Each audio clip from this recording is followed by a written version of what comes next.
Bonjour à tous, nous voilà pour une conférence sur la guérison de l'âme.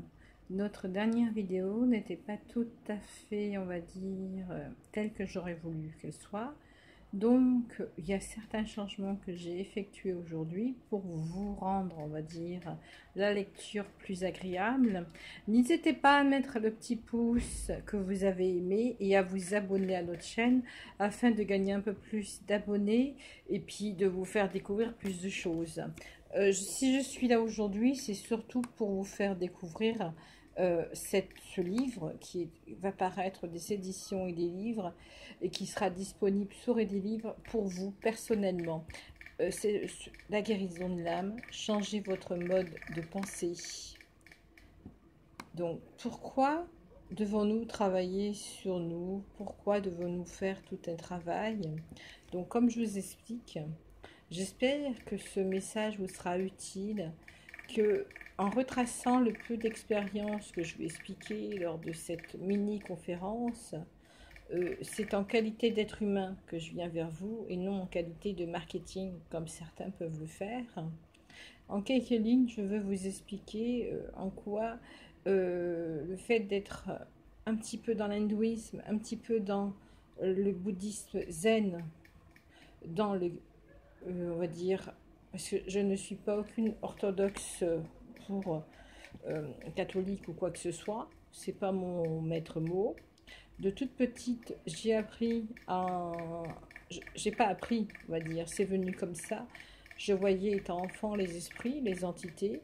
Ça me gênait grandement parce que j'étais pas, on va dire, habituée à ce qu'on explique aux enfants. Personne n'est habitué à ce qu'on explique aux enfants pourquoi nous voyons des choses, pourquoi il se passe telle et telle chose. Donc, de 7 ans à 14 ans, tout ce que je me souviens, c'est que j'ai vu des choses. Nous habitions dans une maison vers l'âge de 8 ans. C'était des anciens marais. Et je peux vous dire qu'il s'y passait des choses toutes les nuits. Ça, je m'en souviens parce que ça m'a quand même choquée et ça m'empêchait de dormir parce qu'il y avait des entités qui traversaient la maison. Et on a vécu des choses très négatives d'ailleurs liées à ce lieu. Donc c'est pour ça que je veux vous faire partager mon expérience, car à l'âge de 20 ans ou de 23 ans, pardon, je ne sais plus vers quel âge, il m'est venu, on va dire, le besoin d'apprendre, de comprendre, de savoir qui j'étais réellement. Parce que je ne voulais pas juste être cette étiquette qu'on devait mettre de l'école, au collège, au lycée, etc. Non, travailler comme il fallait faire, être gentille jeune fille comme il fallait être, respecter les consignes familiales, les schémas familiaux. J'ai dit non, c'est pas pour moi. Donc, c'est ce que je vous explique en plusieurs lignes, bien entendu, que l'amour universel, nous pouvons atteindre la paix si nous le souhaitons, tous. Bien entendu, je suis médium, clairvoyante, j'entends, et je vois même dans certaines vidéos ce qui peut se passer dans certains lieux. Bon, j'aime plein de choses, le paranormal, l'ésotérique, tout ce qui est, à part le spirit, bien le spirit, j'aime pas du tout, mais tout ce qui est, on va dire, lié à la connaissance. Donc, un pas après l'autre, nous pouvons atteindre la paix, la santé, l'amour et le bonheur. C'est des petits pas, vous me direz, mais c'est toujours des pas vers la paix, le bonheur et l'amour. Pourquoi le bonheur? Pour moi, le bonheur, c'est très simple. J'allume le matin ma lumière chez moi, je suis heureuse. Ou le robinet d'eau. Comme dans certains pays, je n'ai pas besoin d'aller chercher de l'eau à la fontaine. Déjà, rien que ça me rend heureuse. Je ne sais pas vous, mais moi, le fait de savoir que je vais chercher de l'eau dans mon robinet, je suis contente. Donc, rien que ça. Donc, déjà, être heureux, c'est ne plus penser, c'est ne plus mentaliser, c'est ne plus avoir plein de choses en tête. C'est ne plus avoir les souffrances de nos ancêtres aussi. Parce que tout ce qu'ils nous transmettent, merci, c'est vraiment pas facile. J'ai mis des années à me déprogrammer, hein, toute seule. Donc, il nous faut être dans l'amour de notre prochain, quel qu'il soit, quelle que soit sa doctrine, quelle que soit sa culture, on s'en fiche. Tout ce qu'on veut, c'est être dans l'amour. Il y en a marre de tous ces attentats, de tous ces moments où les gens sont en insécurité.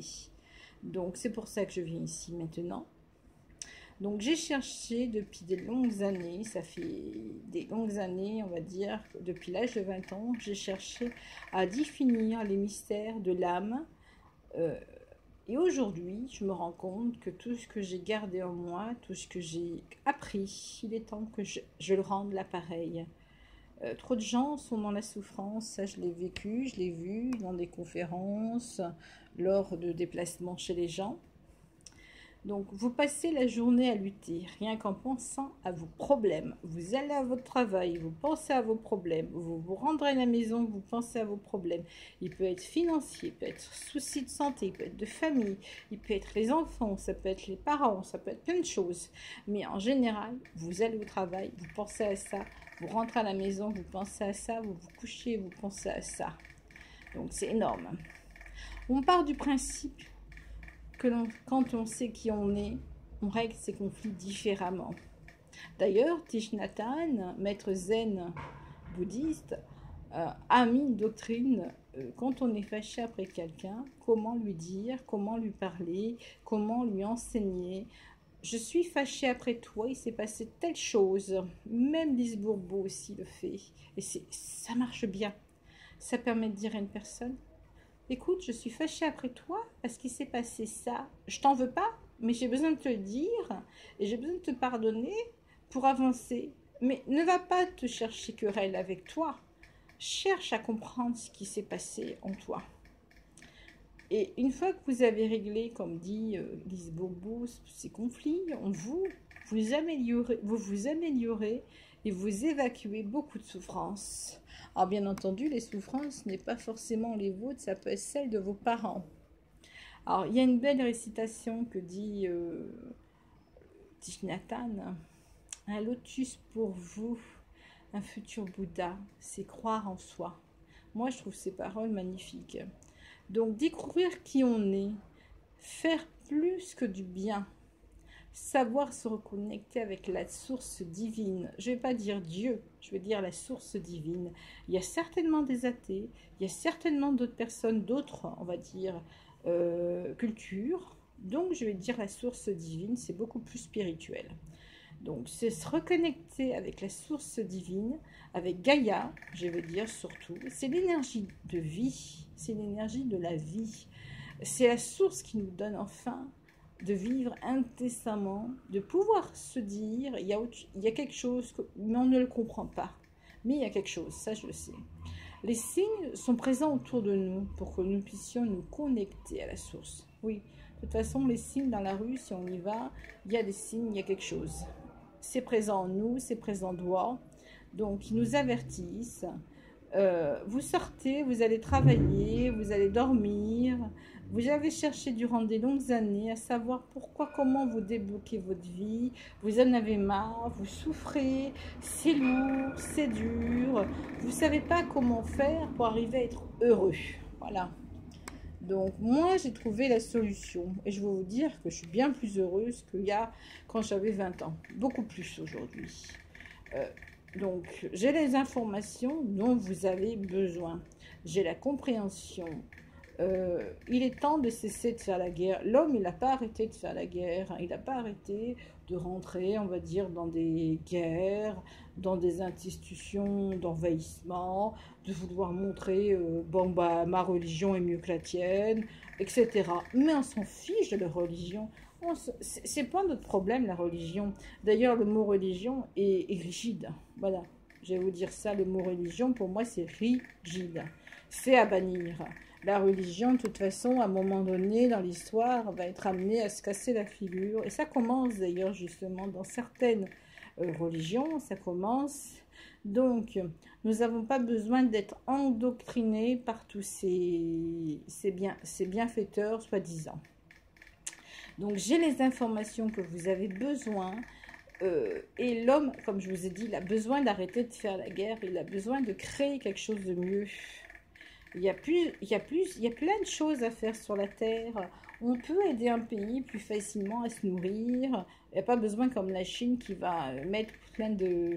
J'ai vu un reportage là-dessus où la Chine mettait des... Oui, ils mettent des tas et des tas de plastique dans leur nourriture à importer en Afrique. Déjà ça, le plastique, ça ne se mange pas.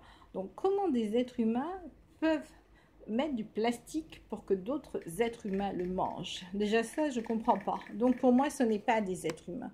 Tous ceux qui font la guerre, tous ceux, bon, à part ceux qui défendent leur pays, ça c'est encore autre chose, mais tous ceux qui vont faire ce genre de choses, c'est pas humain à mon avis, à mon sens. Donc le tourment, l'abandon, la souffrance, il est temps de le laisser à la source divine. Il est temps de rendre tout ce qui ne vous appartient plus. Donc une fois que vous saurez qui vous êtes, vers où vous allez vous diriger, comme je l'ai fait également, vous allez vous sentir drôlement mieux.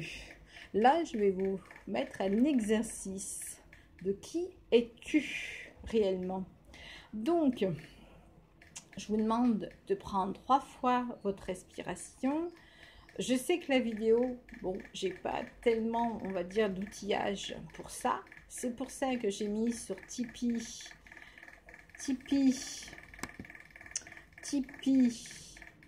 la connaissance de l'éveil ou l'éveil à la connaissance. Vous me direz également si ce titre vous plaît. C'est pour ça que je suis allée sur ce site. C'est pour pouvoir, si vous voulez, mettre des projets en place. C'est pour pouvoir aller en tirant au sort chez une personne pour l'aider une journée, pour pouvoir l'aider dans ses souffrances, au niveau thérapeutique.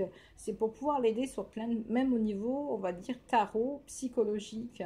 Oui, le tarot psychologique aide beaucoup les gens à se diriger, à se sentir mieux. C'est pas la voyance, c'est du tarot psychologique et de la thérapie, on va dire, de ce côté-là, parce que je fais également ce genre de choses. Et en allant sur Tipeee, comme je vous ai dit, Tipeee, la connaissance de l'éveil ou l'éveil à la connaissance, vous pourrez m'aider justement à améliorer la qualité des vidéos, à améliorer la qualité des méditations, la qualité de tout ce que je vais mettre en place.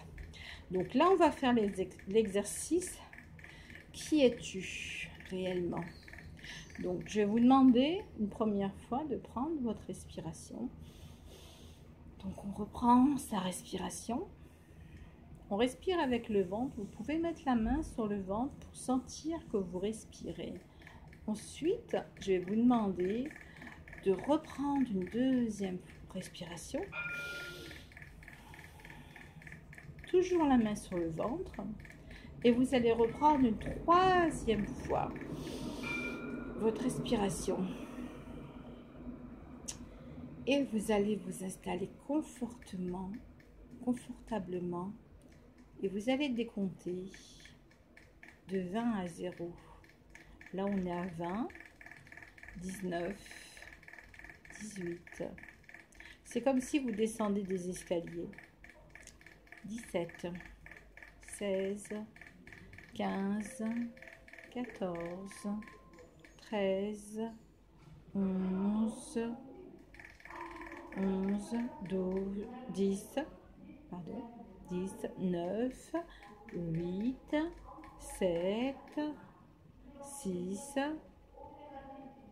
5, 4, 3, 2, 1, 0. Je suis désolée, c'est l'été et on entend du bruit, je suis en ville. Donc vous avez décompté tranquillement de 20 à 0, comme je vous l'ai fait faire. Vous vous rendez dans un endroit calme. Vous allez tourner après l'escalier, vous tournez à gauche. Une fois que vous avez descendu cet escalier comme je vous l'ai fait faire, vous êtes descendu. Vous allez voir une porte lumineuse. Elle est pleine de lumière.